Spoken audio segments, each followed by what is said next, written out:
Assalamualaikum warahmatullahi wabarakatuh. Waalaikumsalam warahmatullahi wabarakatuh. Perkenalkan, nama saya Rama Muhammad Rizky dari Universitas Muhammadiyah Tasikmalaya, program studi bimbingan dan konseling. Selamat siang rekan-rekan semua. Saya ucapkan terima kasih kepada rekan-rekan sekalian. Pada kesempatan kali ini kita akan melaksanakan kegiatan konseling kelompok. Sebelumnya, marilah kita berdoa terlebih dahulu. Berdoa mulai.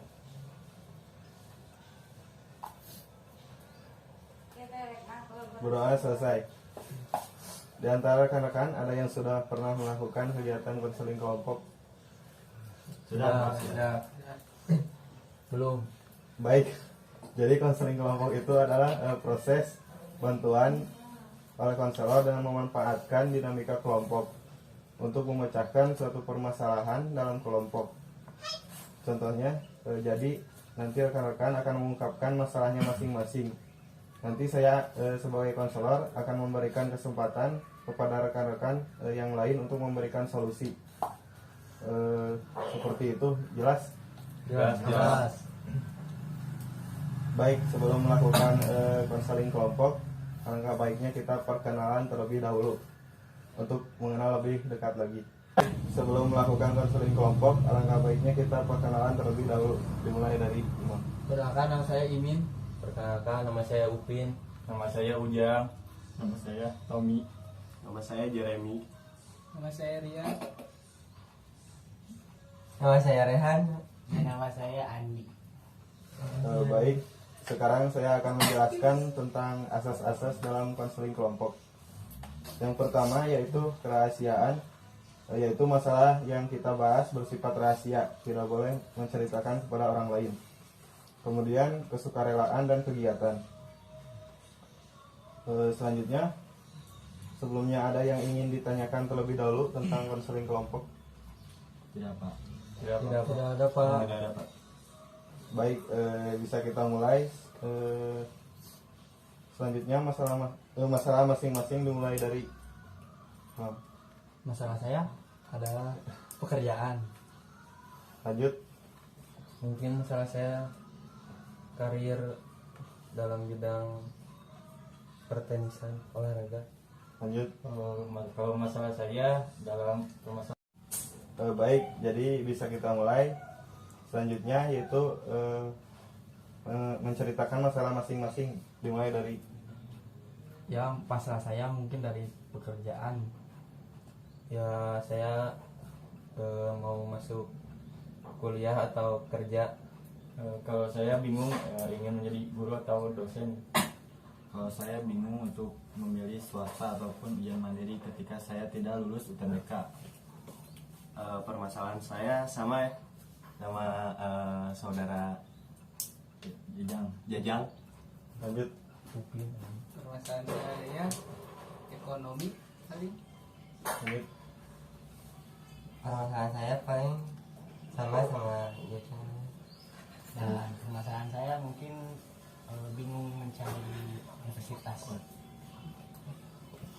Baik, semuanya sudah mengungkapkan permasalahannya, permasalahan masing-masing. Sekarang kita lihat masalah siapa yang akan kita selesaikan hari ini. Mungkin ke masalah Tommy. Baik.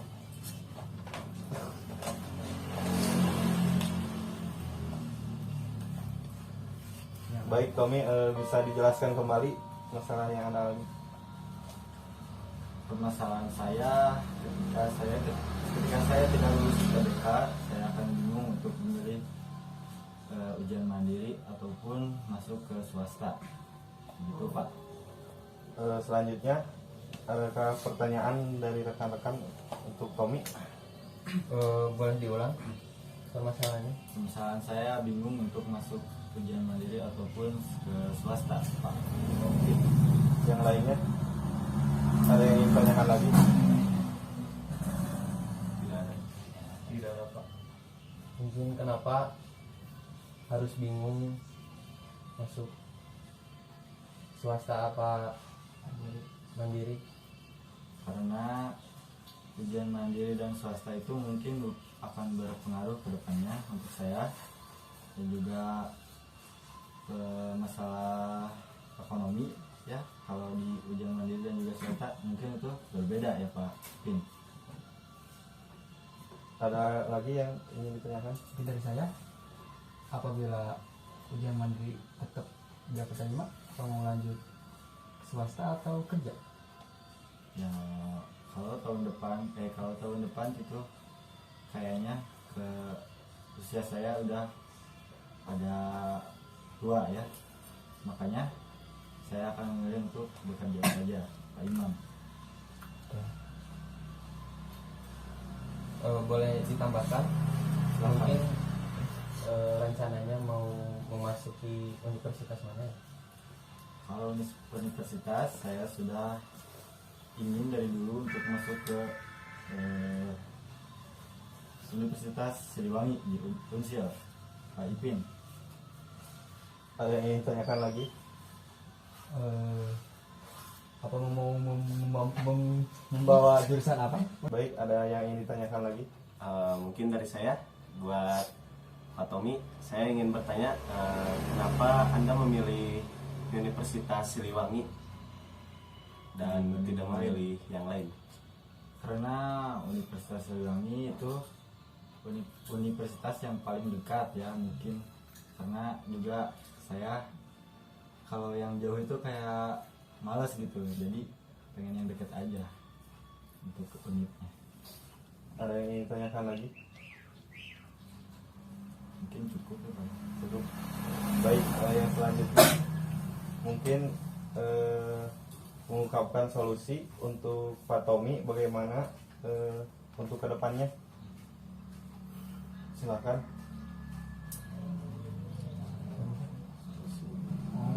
Kalau misalkan Pak Tommy tidak keterima di Universitas Siliwangi, untuk kedepannya mau ke swasta atau mau lanjut kerja? Ya, saya ingin kalau tidak ujian mandiri tidak lulus, saya akan bekerja mungkin ya Pak Imin. Adakah solusi yang lain lagi yang ingin disampaikan?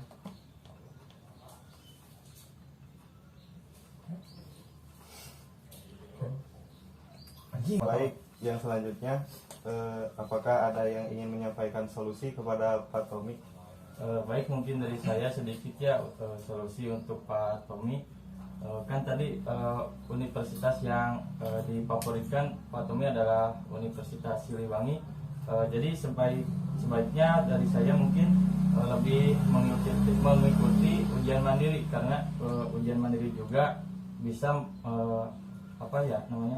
bisa membuat Pak Tommy lulus ke Universitas Siliwangi tersebut gitu. Mungkin itu dari saya solusinya. Baik, adakah solusi yang lain lagi dari rekan-rekan? Mungkin dari saya, kalau semisalnya Pak Tommy tidak lulus UN, lebih baik kerja dulu, jadi mengikuti tahun depan. Solusi dari saya.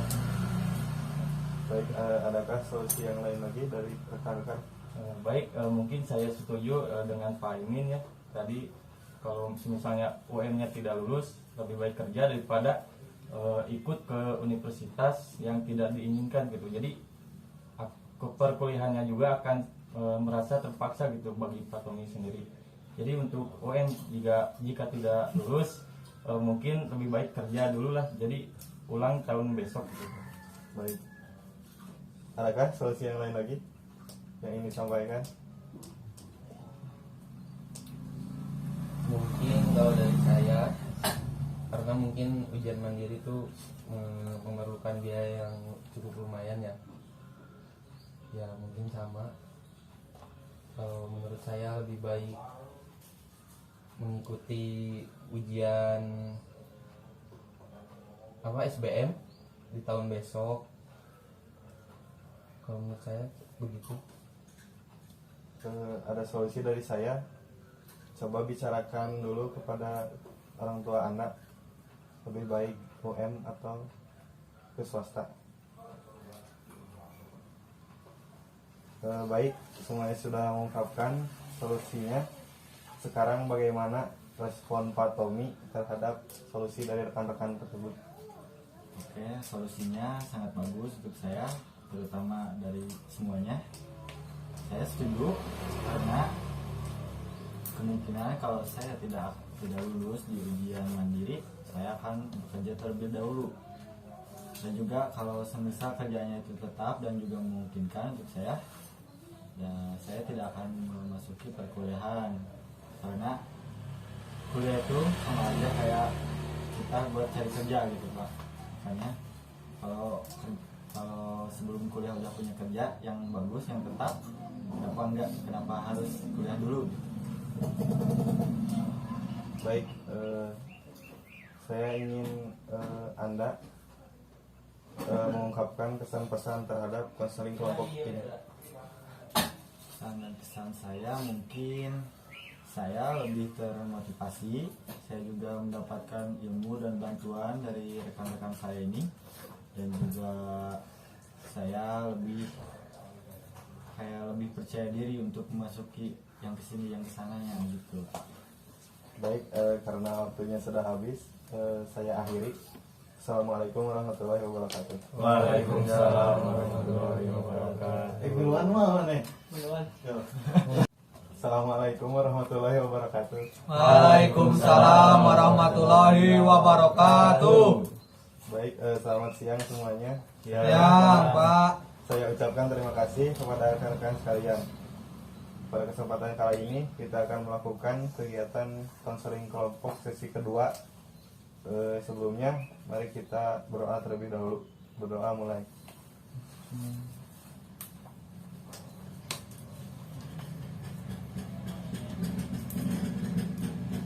Doa selesai.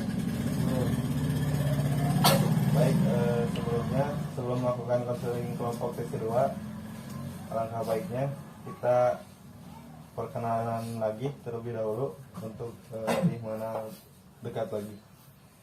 Dimulai dari Perkenalkan, nama saya Imin. Perkenalkan, nama saya Upin. Nama saya Ujang. Nama saya Tommy. Nama saya Thomas. Nama saya Jeremy. Nama saya Dian. Nama saya Rehan. sekarang saya akan menjelaskan kembali tentang asas-asas dalam konseling kelompok.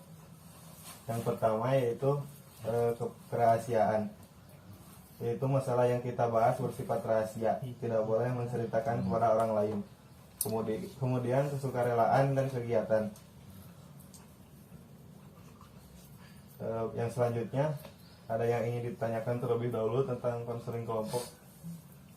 Tidak Pak. Tidak, Pak. Baik, jadi bisa kita mulai konseling kelompok sesi 2 ini. Boleh diceritakan masing-masing masalah dari rekan-rekan sekalian. Baik, jadi bisa kita mulai sesi konseling kedua kali ini. Yang ingin dibahas masalahnya itu Pak Thomas. Ya, Silahkan ceritakan masalahnya. baik, masalah saya mungkin dari pekerjaan ya. Karena pekerjaan saya tuh tidak sinkron dengan apa yang saya sekarang udah kuliah gitu. Bagaimana ya cara penyelesaiannya dengan ketiga sinkronan ini? Baik, dari rekan-rekan sekalian, ada yang ingin ditanyakan terlebih dahulu kepada Pak Thomas? Ada Pak. Mungkin dari ketiga pekerjaan Pak Thomas, apa yang pekerjaan Pak Thomas yang Anda sukai gitu, yang sehobi gitu Pak? Ya, mungkin pekerjaan yang saya sukai, dan itu tuh yang termasuk dari kesukaan ya, termasuk ke dalam yang saya suka, ke dalam hobi gitu kan. Kalau nggak merasa nggak cocok mah ya nggak akan saya geluti gitu loh. Baik, ada pertanyaan yang lain lagi? Izin bertanya ya Pak, apa boleh tahu pekerjaannya apa saja? Mungkin pekerjaannya itu di bidang otomotif ya untuk saat ini. Baik, adakah yang ingin ditanyakan lagi kepada Pak Thomas? Mungkin dalam bidang otomotif itu banyak ya, ada mobil, motor, pesawat, kapal, Mungkin Mungkin oh diminati. ya. Mungkin yang saya sekarang sedang jalankan itu bekerja di usaha bidang otomotif dari kendaraan umum sewajarnya gitu, seperti mobil motor. Adakah yang ingin ditanyakan lagi? Apakah sudah mempunyai bengkel apa ruko? Nah itu bingungnya sekarang tuh saya sedang menjalani ya bisnis bengkel gitu, buka bengkel sama toko spare part gitu. Tetapi saya ditawari pekerjaan lain gitu. Jadi sebagai jadi ke bangunan, segi pembangunan gitu. Jadi membangun sesuatu rumah saya gitu. Baik, yang selanjutnya adakah solusi yang lain lagi untuk Pak Thomas? Baik, dari saya lebih baik buat Pak Thomas jika pendapatan dari pekerjaan yang Pak Thomas geluti saat ini mungkin berkurang atau apakah Bapak akan melanjutkan ke S2, menggeluti S2 ataupun ada solusi lain gitu Pak? Enggak, aku belum terpikirkan untuk ke sana sih. Untuk saat ini. Untuk saat ini masih bekerja saja Iya, dalam ketiga pekerjaan tersebut. iya. Dan kalau menurut saya, kalau saya boleh bertanya, dalam tiga pekerjaan tersebut pekerjaan apa yang lama gitu buat di itunya? Maksudnya Pekerjaan yang Bapak saat ini lakukan, pekerjaan mana yang Bapak lebih sulit gitu dari dibanding yang lainnya? mungkin untuk sekarang karena saya sudah menguasai keduanya gitu. Jadi ya biasa saja untuk menjalaninya, atau mau bidang ini ya sama aja gitu. Dan Tapi saya perlu mendalami salah satu bidang yang ingin saya lanjuti gitu. Tapi saya masih bingung antara bidang yang satu apa yang ini gitu loh. yang ini dan itu tuh maksudnya apa ya? Bidang yang saya jalani kan sekarang otomotif. Nah sekarang saya kan mau ke bangunan tuh, saya lulusan jurusan teknik sipil. Jadi saya bingung mau mendalami yang mana gitu, lebih menguntungkan mana, saya bingung gitu. Nah, dari pekerjaan Bapak yang kedua tersebut, Bapak kan sudah menjalani pekerjaan sudah cukup lama mungkin ya. Ya, Nah, Bapak bisa membandingkan sendiri mana pekerjaan yang lebih menguntungkan buat Bapak. ya baik. Baik, adakah solusi yang lain lagi untuk Pak Thomas? Mungkin solusi untuk saya Semuanya sudah menyampaikan solusinya. Sekarang bagaimana respon Pak Thomas terhadap solusi dari rekan-rekan semua? Baik, mungkin solusi dari kalian cukup bisa memotivasi atau bisa dipaham gitu. Akankah saya milih pekerjaan yang sekarang digeluti atau yang sudah pernah tapi belum didalami gitu? Sudah cukup jelas itu. Sudah? Sudah cukup dari saya.